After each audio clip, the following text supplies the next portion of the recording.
Pemirsa Kapendam Jaya Kolonel ARH Herwin mempertanyakan fasilitas repatriasi karantina di RSDC Pademangan yang digunakan oleh Rahel V-nya. Fasilitas tersebut harusnya hanya diberikan pada para pekerja migran Indonesia, pelajar dan juga pegawai RI yang melakukan dinas dari luar negeri. Kapendam Jaya Kolonel ARH Herwin mengungkapkan jika Rahel V-nya sebenarnya tak berhak mendapatkan fasilitas repatriasi karantina di RSDC Wisma Pademangan. Karena hal itu hanya diberikan kepada para pekerja migran Indonesia PMI yang kembali ke Indonesia dan menetap minimal 14 hari di Indonesia. Selain itu, fasilitas juga diberikan kepada pelajar atau mahasiswa Indonesia setelah mengikuti pendidikan atau melaksanakan tugas belajar dari luar negeri, serta pegawai pemerintah RI yang kembali ke Indonesia setelah melaksanakan perjalanan dari dinas dari luar negeri. Pada kasus selegram Rahel V-nya, Herwin menyampaikan jika yang bersangkutan tidak berhak mendapatkan fasilitas karantina di RSDC Pademangan.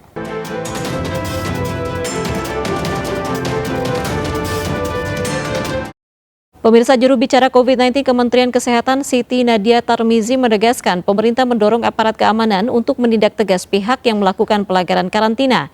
Kemenkes juga meminta para penegak hukum untuk mengusut kasus ini hingga tuntas dan memberikan sanksi sesuai aturan yang ada. Nah, Kementerian Kesehatan tentunya akan mendorong ya aparat keamanan untuk menindak tegas kalau memang ada oknum yang melakukan pelanggaran terhadap aturan tentang karantina ini. Saat ini Satgas Karantina sedang melakukan penelusuran terkait informasi yang didapatkan ini dan tentunya kita akan menunggu hasil daripada penelusuran informasi tersebut dan tindak lanjut apa yang akan dilakukan ya. Kami berharap tentunya Kementerian Kesehatan meminta para penegak hukum untuk mengusut kasus ini hingga tuntas dan memberikan sanksi sesuai dengan aturan yang ada. Sementara itu, pemirsa, Wakil Gubernur DKI Jakarta Ahmad Riza Patria juga angkat bicara soal kasus ini. Riza menegaskan agar para selebriti bisa menjadi teladan bagi masyarakat.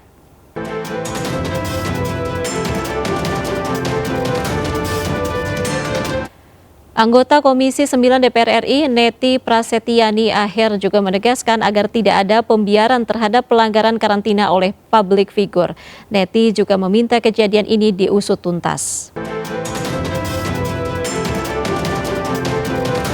Ya pemirsa, seperti apa sebenarnya sistem karantina yang sudah berjalan? Kita langsung akan berbincang dengan warga Indonesia yang telah menjalani karantina usai bepergian dari luar negeri. Sudah bergabung bersama kami melalui sambungan Zoom Brigita Cecilia, staf NOC Indonesia. Selamat sore Mbak Cecil. Selamat sore Kak. Bagaimana kabarnya Mbak Cecil? Baik, sehat, puji Tuhan. Mbak Cecil habis bepergian dari mana nih? Tokyo. Saat Tokyo. Olimpiade 2020 Tokyo. Ya, saat itu Mbak Cecil ketika pulang ke Indonesia menjalani karantina berapa lama Mbak Cecil? 8 hari. 8 hari dan lokasinya? Di Grand Mercure Kemayoran, memang di hotel. Baik, Mbak Cecil bisa diceritakan mungkin lebih jelas lagi bagaimana sebenarnya sistem karantina atau mungkin pendataan saat Mbak Cecil untuk ikut karantina? Pendataannya sebenarnya sudah diurus sama kantor semua saat itu, tetapi saat masuk ke hotel itu benar-benar ketat banget prosesnya karena nggak bisa masuk kamar sebelum menjalani PCR swab test. Terus juga selama di kamar yang karantina juga nggak bisa keluar masuk itu nggak bisa sama sekali, bahkan ke lorong kamar aja tuh nggak bisa karena ada satgas yang mengawasi saat itu. Terus memang seketat-ketatnya sih makanan juga harus dari hotel, mengirim barang dan menerima barang juga nggak boleh sama sekali. Artinya ketat sekali ya Mbak Cecil, tidak ada kemungkinan mungkin ada warga yang sedang karantina ini bisa lolos gitu? Sama sekali nggak bisa karena liftnya juga tuh dikunci.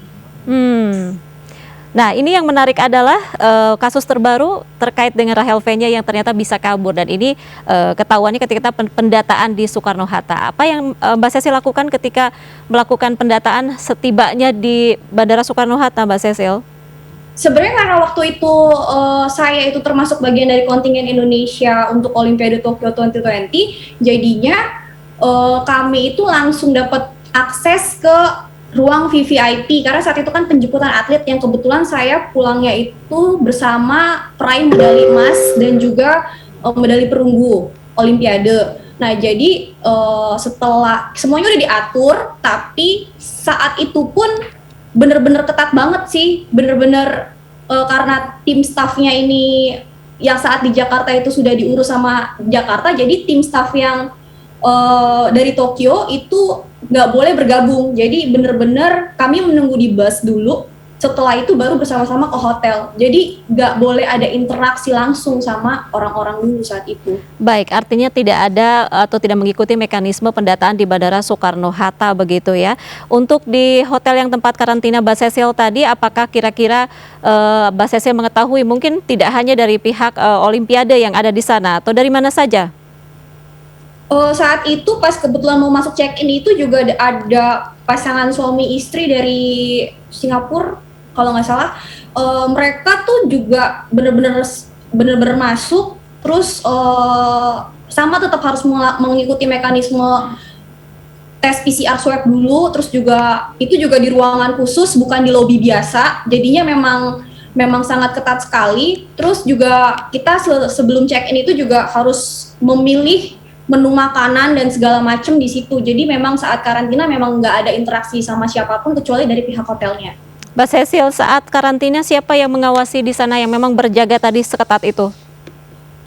Ada satgas di bawah di lobi dan juga mereka kadang-kadang patroli ke setiap lantai yang khusus. Cuma kalau misalnya kita keluar dan kebetulan ada satgas itu pasti dilarang, pasti langsung disuruh masuk kamar lagi. Baik, artinya memang benar-benar sangat ketat bahkan tidak boleh keluar rumah. Lalu fasilitas saat karantina itu bagaimana? Apakah memang bisa dikatakan sudah mencukupi atau ada yang kurang begitu ketika memang harus karantina selama tadi 8 hari ya Mbak Cecil? 8 Dan hari. di dalam ruangan itu saja gitu? Fasilitasnya bener-bener oke banget sih, maksudnya kayak mereka itu semua makan itu bener-bener disuplai setiap hari, terus ada snack time juga. Terus kebetulan saya tuh ulang tahun, nah dari staff-staffnya Grand Mercure Kemayoran juga memang ngasih surprise juga. Mereka tuh bener-bener menjamin setiap tamu yang karantina itu tidak bosan. Cuma memang tidak boleh sama sekali keluar dari kamar. Hanya saja waktu itu kan kami minta masa nggak boleh sih keluar kamar sama sekali karena kan kita butuh kena sinar matahari. Iya. Akhirnya pihak hotel tuh mengizinkan, tapi itu cuma setengah jam dan dibatasi setengah jam dan itu cuma pagi hari jam 9 sampai 9.30 kalau nggak salah. Baik, Mbak Cecil, apa yang sebenarnya mungkin saya pengen tahu yang dilakukan selama karantina di dalam hotel begitu? Apakah makanan memang hanya harus disediakan atau mungkin bisa memesan sendiri?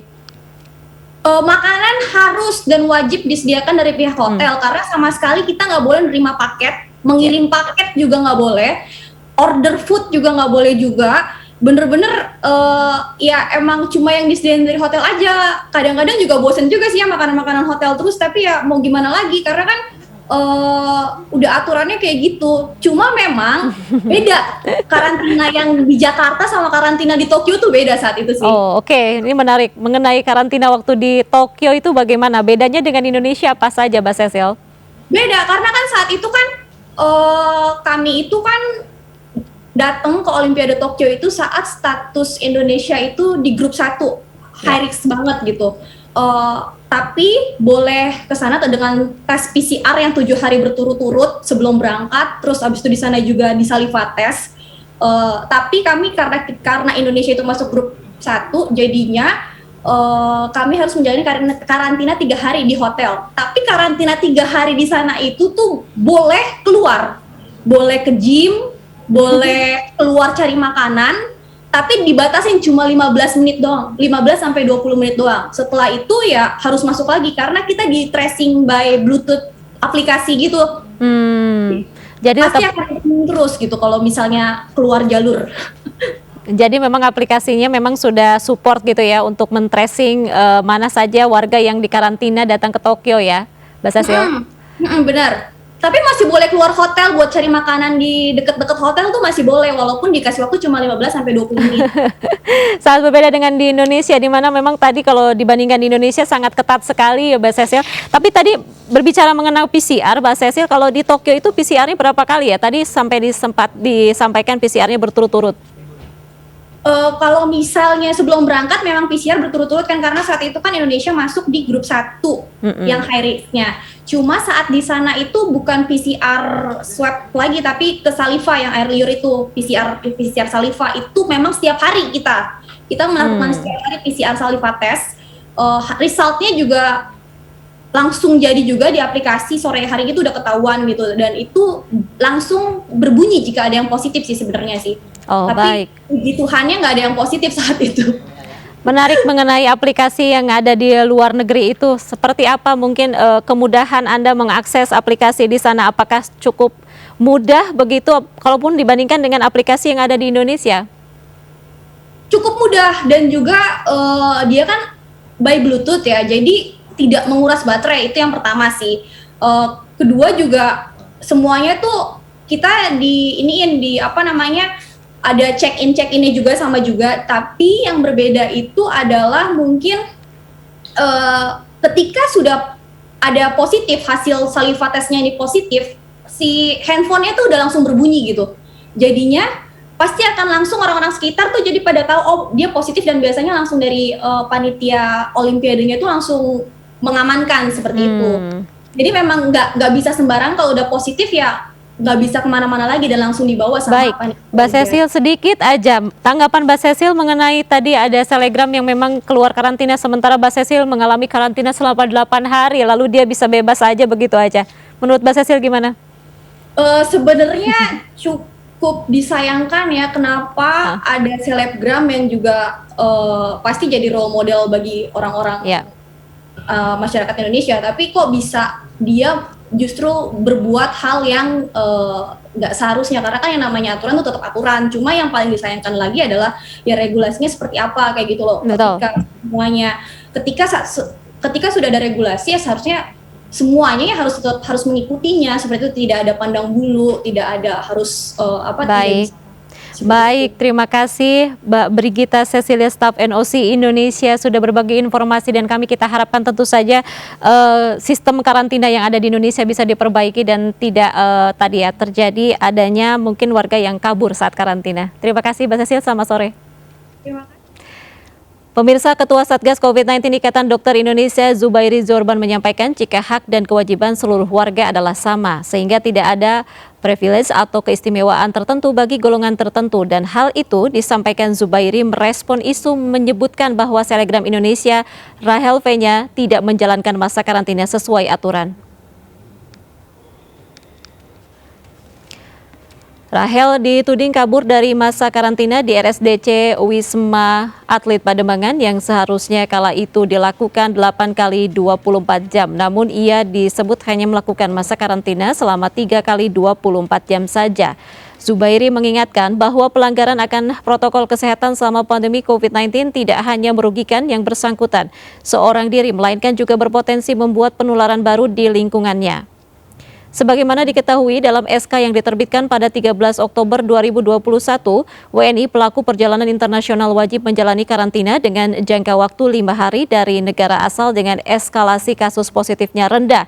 Sementara dari negara asal dengan eskalasi kasus positifnya tinggi, WNI diwajibkan karantina dengan jangka waktu 14 hari. Tempat karantina terpusat bagi WNI pelaku perjalanan internasional diperuntukkan bagi pekerja migran Indonesia, pelajar atau mahasiswa yang kembali ke Indonesia, dan juga pegawai pemerintah yang kembali setelah perjalanan dinas ke luar negeri. Keputusan ini berlaku hingga akhir tahun.